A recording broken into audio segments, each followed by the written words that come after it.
లోక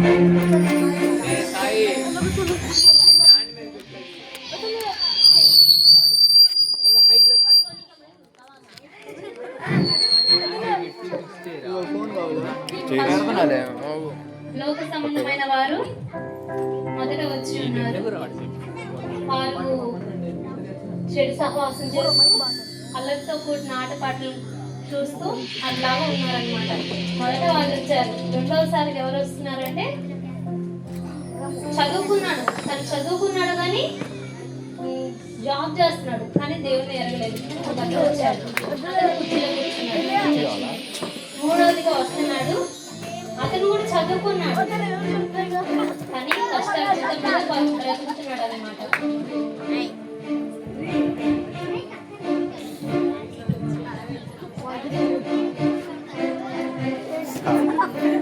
అయితే దేవుని నమ్ముకున్న ఒక క్రైస్తవ కుటుంబంలో స్త్రీలు మాత్రమే వచ్చి ఉన్నారు. వాళ్ళు ఏం చేస్తున్నారో చూద్దాం.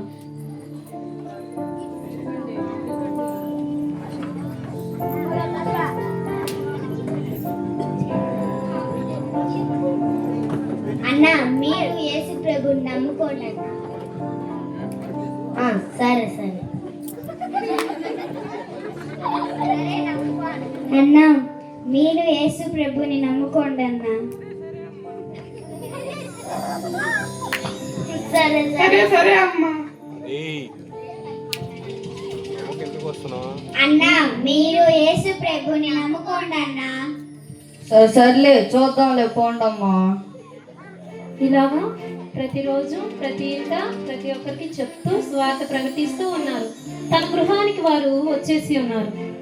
వచ్చి ప్రార్థన చేస్తున్నారు.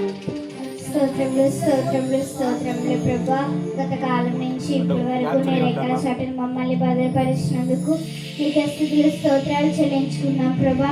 కూడి వచ్చిన ప్రతి ఒక్క బిడ్డను దీవించి అడుగుతున్నాం తండ్రి ప్రభా. సహాయం దయచేయమని అడుగుతున్నాం తండ్రి ప్రభా. యేసయ్యానికి స్తుతులు స్తోత్రాలు చెల్లించుకుంటూ ప్రతి ఒక్క బిడ్డకి ఆరోగ్యాన్ని దయచేయమని త్వరగా రాని సతి పరిస్థితులను అడివేడుకుంటున్నాం మా పరమ తండ్రి. ఆమేన్. ఇలాగా ప్రార్థన చేసుకుంటూ ఇట్లా ఉండి తమ పనుల్లో వాళ్ళు ఉన్నారనమాట. అయితే చూద్దాం. అమ్మా చెల్లి,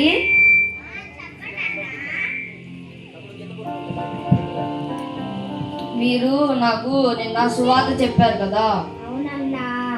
నేను దాన్ని చూసి మార్పు పొందానమ్మా. అవునన్నా. గుండై తోట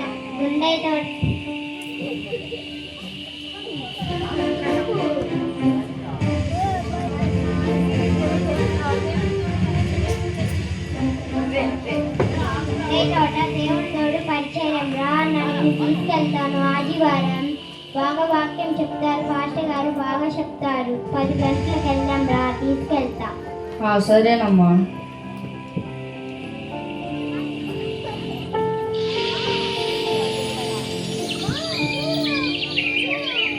తర్వాత ఆదివారం రోజున అందరూ కలిసి చర్చికి వెళ్ళారు.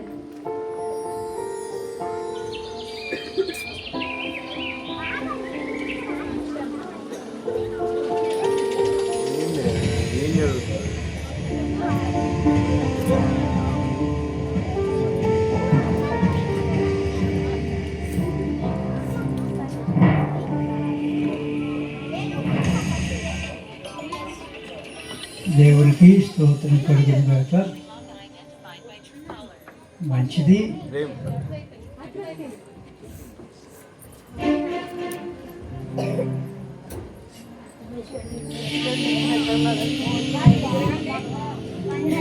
వందనాలమ్మా, వందనాలు. అందరూ బాగున్నారా? సరుపా ఇటు తిరగండి. మంచిది. చక్కగా మీరు స్వార్థ సేవ చేసి ఒక ఆత్మని దేవుడికి నడిపించారు.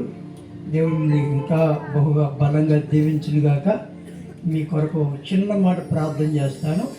అందరూ అలాగనే మోకరించినట్లయితే ఒక చిన్న మాట ప్రార్థన చేసుకుందాం.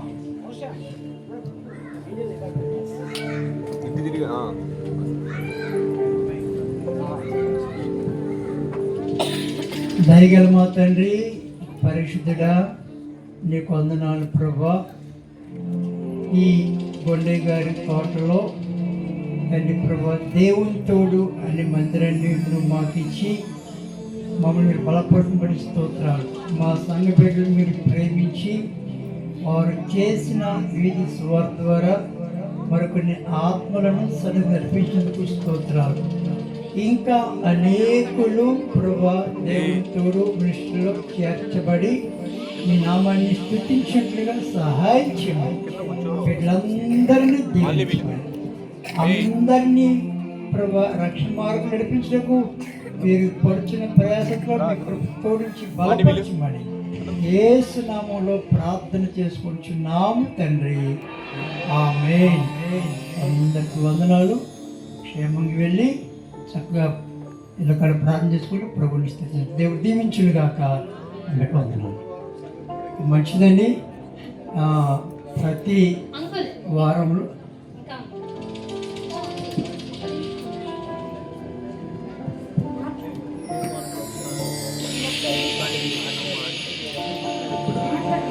ఈరోజు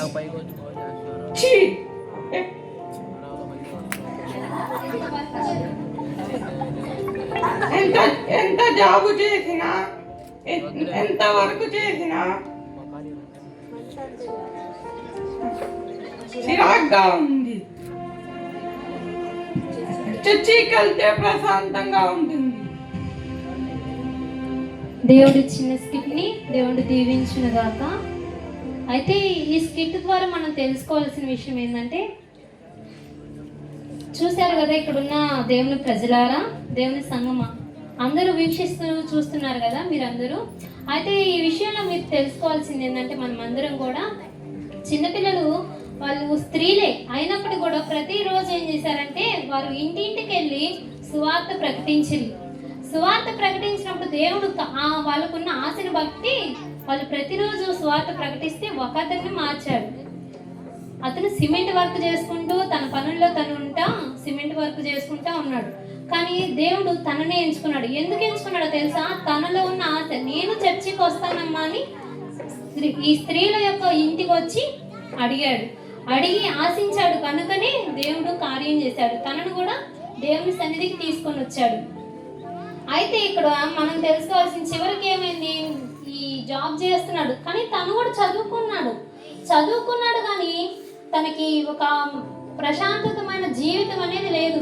డబ్బులైతే సంపాదిస్తున్నారు. ఇక్కడ చాలా మంది కూడా డబ్బులు సంపాదిస్తున్నారు, ప్రతిదీ సంపాదిస్తున్నారు, తమకి ఇష్టం వచ్చినట్టు బ్రతుకుతున్నారు, కానీ కూడా ప్రశాంతత లేని జీవితం వల్లే ఉండి ఉన్నారు. ఇలా ప్రతి ఒక్కరు కూడా ప్రశాంతత లేని జీవితం వల్లే ఉండి ఉన్నారు. ఈ విధంగా మనం అందరం చూసుకున్నట్లయితే ఈ సిమెంట్ వర్క్ చేసినప్పుడు కూడా తను చదువుకొని కూడా సిమెంట్ వర్క్ చేసుకుంటా తను దేవుని సన్నిధికి వచ్చి ఉన్నాడు. కనుకనే తను దీవించబడి ఉన్నాడు, ఆశీర్వదించబడి ఉన్నాడు. అందరు రక్షణ కొరకు యేసుక్రీస్తు భూమిలో పుట్టారు కాబట్టి వారు ఆ విషయాన్ని మనకు బయటపరిచారు. యేసుక్రీస్తు